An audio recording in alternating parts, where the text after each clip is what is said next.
ഞാന് നമ്മുടെ മുന്നേ ഒരു വീഡിയോ ഇട്ടിട്ടുണ്ടായിരുന്നില്ലേ, ഒരു ജോർജറ്റിന്റെ സാരി മീഷോയിൽ നിന്ന് 170 രൂപയ്ക്ക് വാങ്ങിയ ഒരു ജോർജറ്റിന്റെ സാരി വെച്ചിട്ട് ഒരു പാർട്ടി വെയർ കുർത്തി സ്റ്റിച്ച് ചെയ്ത ഒരു വീഡിയോ ഇട്ടിട്ടുണ്ടായിരുന്നു. അപ്പൊ അതേ സാരിയുടെ കളർ ചേഞ്ച് ആണ് കേട്ടോ ഇത്. ഞാൻ അന്ന് 2 ബുക്ക് ചെയ്തിട്ടുണ്ടായിരുന്നു. അതിന്റെ കളർ ചേഞ്ച് ആണ് ഇത്. അതേ റേറ്റ്, അതേ മെറ്റീരിയൽ ഒക്കെ നല്ല നല്ല മെറ്റീരിയൽ ആണ് കേട്ടോ. അപ്പൊ ഈ ഒരു സാരിയിൽ ഞാൻ ഒരു അത്യാവശ്യം അതിന്റെ യോക്ക് പീസ് സ്കേർട്ട് പോർഷൻ ആയിട്ടാണ് ഞാൻ സ്റ്റിച്ച് ചെയ്യുന്നത്. അപ്പൊ അതിന്റെ യോക്ക് പീസിൽ നമ്മുടെ സാധാരണ തയ്യൽ മെഷീൻ ഉണ്ടല്ലോ, നമ്മളെ വീട്ടിലൊക്കെ ഉണ്ടാവുന്ന സാധാരണ തയ്യൽ മെഷീനിൽ വെച്ചിട്ട് ചെയ്തെടുത്ത ഒരു എംബ്രോയിഡറി ഡിസൈൻ ആണ് കേട്ടോ ഇത്.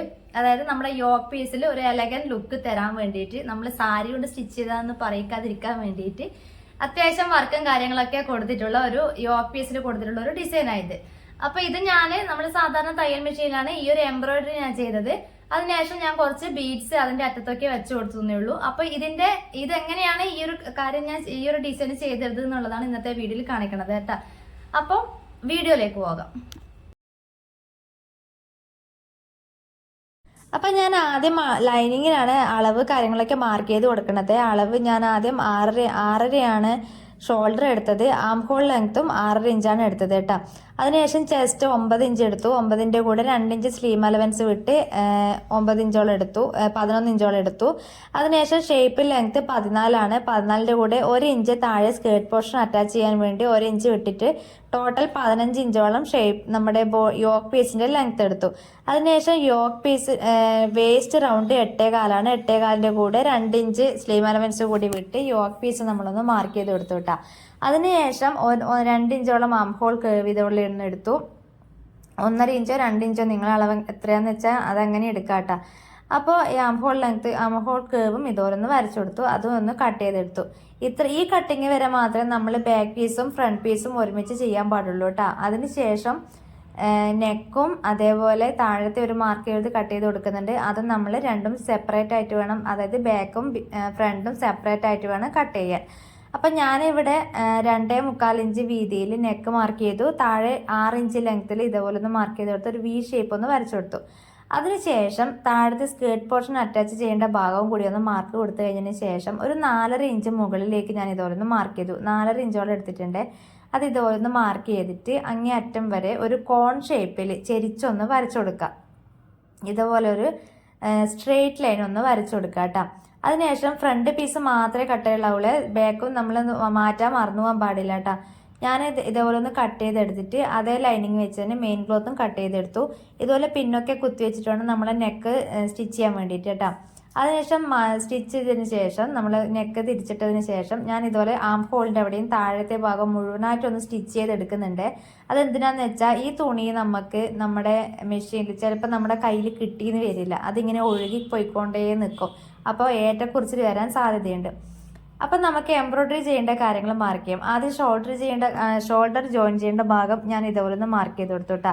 അതിനുശേഷം നമ്മുടെ നെക്കിൻ്റെ അവിടെ നിന്ന് താഴേക്ക് ഒരു 2 സെൻറ്റിമീറ്റർ നീളത്തിൽ ഇതേപോലെ ഓരോ പോയിന്റ് ആയിട്ടൊന്ന് മാർക്ക് ചെയ്ത് കൊടുക്കുക.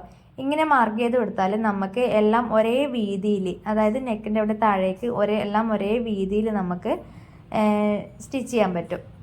ഇല്ലെങ്കിൽ ഒന്ന് ചെറുതും ഒന്ന് വലുതും എന്നുള്ള രീതിയിലായി പോകും. ഞാൻ നെക്കിൻ്റെ അവിടെ മാത്രമല്ല നമ്മളെ ഡിസൈന് കൊടുക്കുന്നത്, താഴത്തെ സ്കേർട്ട് പോർഷൻ അറ്റാച്ച് ചെയ്യേണ്ട, അതായത് യോക്കിൻ്റെ താഴത്തെ ഭാഗം കൂടി ഒരു എംബ്രോയിഡറി കൊടുക്കുന്നുണ്ട്. അപ്പോൾ ഇതേപോലെ ഒന്ന് വരച്ചു കൊടുത്തതിന് ശേഷം അതിൻ്റെ 2 അറ്റത്തും ഇതേപോലെ 2 ലൈൻസ് കൂടി ഒന്ന് ഇട്ട് കൊടുക്കുക കേട്ടോ. ഇത് ജസ്റ്റ് ഒരു മോഡൽ, നമുക്കൊരു ഐഡിയ കിട്ടാൻ വേണ്ടിയിട്ട് ഞാനൊന്ന് വരച്ചു കൊടുക്കുന്നേ ഉള്ളൂ. അപ്പോൾ ഇതേപോലെ ഞാനൊന്ന് ജസ്റ്റ് ഇതുപോലെ ഒന്ന് 2 ഭാഗം ഇതേപോലെ ഒന്ന് വരച്ചു കൊടുത്തു. അതിനുശേഷം നമുക്ക് എംബ്രോയിഡറി ചെയ്യുന്നത്, ഞാൻ രണ്ടും സെയിം കളർ നൂല് തന്നെ എടുക്കാൻ ശ്രമിക്കണേ. അതെന്നാൽ നമ്മൾ എംബ്രോയിഡറി ചെയ്യുന്ന നൂല്, എംബ്രോയിഡറിയുടെ നൂലും മുകളിൽ നമ്മൾ വെച്ചു കൊടുക്കുന്ന സാധാരണ നൂലും തമ്മിൽ കളർ വ്യത്യാസം ഉണ്ടാകാൻ പാടില്ല, രണ്ടും സെയിം കളർ തന്നെ എടുക്കുക. ഇതേപോലെ ഞാൻ എംബ്രോയിഡറി നൂല് നമ്മൾ കേസിൽ ഒന്ന് ചുറ്റി കൊടുത്തു, കൈവച്ച് തന്നെയാണ് ചുറ്റി കൊടുത്തത്. അതിനുശേഷം നമ്മുടെ ബോബനിൽ സ്ക്രൂ ഒന്ന് ലൂസാക്കി കൊടുത്തു കേട്ടോ. അതിനുശേഷം നമ്മൾ നോർമൽ സാധാരണ തയ്യൽ കൊടുക്കുന്ന പോലെ തന്നെ സ്റ്റിച്ച് ചെയ്യുന്ന പോലെ തന്നെ ആ ഒരു നമ്മൾ വരച്ചു കൊടുത്ത ആ ഒരു വരയിലൂടെ ആദ്യം ഒന്ന് സ്റ്റിച്ച് ചെയ്ത് കൊടുക്കുക. ആദ്യം ഇതേപോലെ ഒന്ന് നമ്മൾ സ്റ്റിച്ച് ചെയ്ത് കൊടുക്കുക. അത് നമ്മൾ നൂലൊക്കെ ഇങ്ങനെ ഇടയ്ക്ക് കുടുങ്ങി പോകാനൊന്നും പാടില്ല കേട്ടോ. അതപ്പം പുറത്തെ ഭാഗം ചിലപ്പോൾ വല്ലാതെ ചുരുണ്ടു പോകാൻ സാധ്യതയുണ്ട്. അപ്പം നൂലൊക്കെ പുറത്തേക്ക് തള്ളി വെച്ച് തന്നെ ഇതുപോലെ ഒന്ന് സ്റ്റിച്ച് ചെയ്ത് കൊടുക്കുക കേട്ടോ. ഇതുപോലെ ആദ്യം ഒരു ലൈൻ ഇതുപോലെ ഒന്ന് സ്റ്റിച്ച് ചെയ്ത് കൊടുത്തു. അതിനുശേഷം അതിൻ്റെ രണ്ടറ്റത്തും നമ്മൾ വരച്ചു കൊടുത്തില്ലായിരുന്നു ഒരു ലീഫിൻ്റെ ഭാഗം, ആ ഒരു ലീഫ് പോലെ നമ്മൾ ഇതുപോലെ ഒന്ന് വരച്ചു കൊടുക്കുക. ആദ്യം നമ്മുടെ ഒരു ലൈൻ ഇതുപോലെ ആദ്യം ഒരു ലൈനിലൂടെ ഇതുപോലെ ഒന്ന് അരച്ച് വരിക. അതിനുശേഷം തുണി ഇതുപോലെ സൂചീൻ്റെ മേലെ വെച്ച് തന്നെ തുണി ഇതുപോലെ തിരിച്ച് കൊടുത്ത് ഓരോ ലൈൻസിലൂടെയും നമ്മൾ സ്റ്റിച്ച് ചെയ്ത് കൊടുക്കുക കേട്ടോ.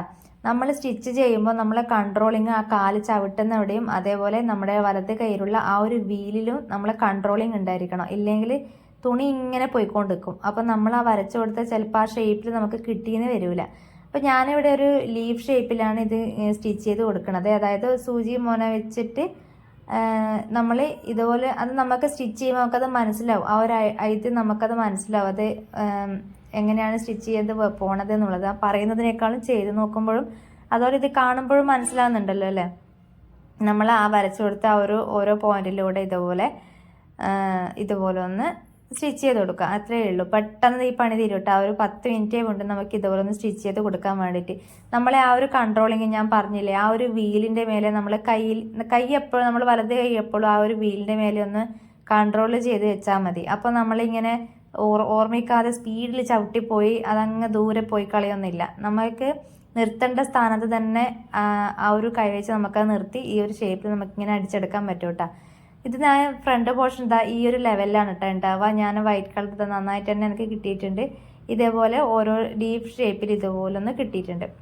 ഇനി എന്താ ചെയ്യേണ്ടതെന്ന് വെച്ചാൽ ഞാൻ കുറച്ച് വൈറ്റ് ബീഡ്സ് എടുത്ത് വെച്ചിട്ടുണ്ട്. അത് ഇതേപോലെ ആ ഒരു ലീഫ് ഷേപ്പിൻ്റെ രണ്ടറ്റത്തും ഇതേപോലെ ഒരു വൈറ്റ് പീസ് വീതം ഒന്ന് കോർത്ത് കൊടുക്കുക, ഒന്ന് വെച്ച് കൊടുക്കുക കേട്ടോ.